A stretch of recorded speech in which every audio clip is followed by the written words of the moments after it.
Welcome to the Banker Lamp. Please enjoy the video. You start by getting admin access and opening Device Manager immediately. Once there, make sure View is set to show hidden devices so nothing is missed.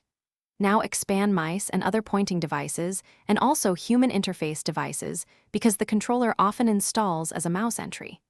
Locate any entry that names Xbox, wireless controller, or HID-compliant mouse that appeared when your controller connected. This is the item you will disable.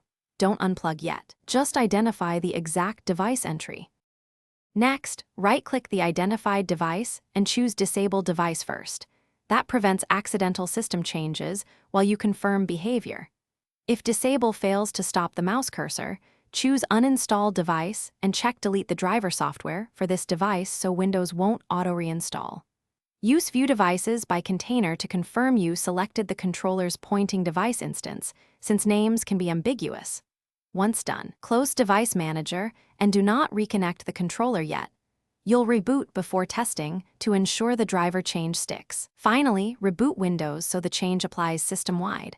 Once restarted, reconnect the controller and confirm the cursor no longer follows joystick input. If the controller still moves the mouse, reopen Device Manager, double-check hidden devices, and ensure the same entry remains disabled or removed. If you need to undo, re-enable the device or reinstall its driver. If entries disappear or errors occur, use System Restore or Device Manager's Rollback Driver option.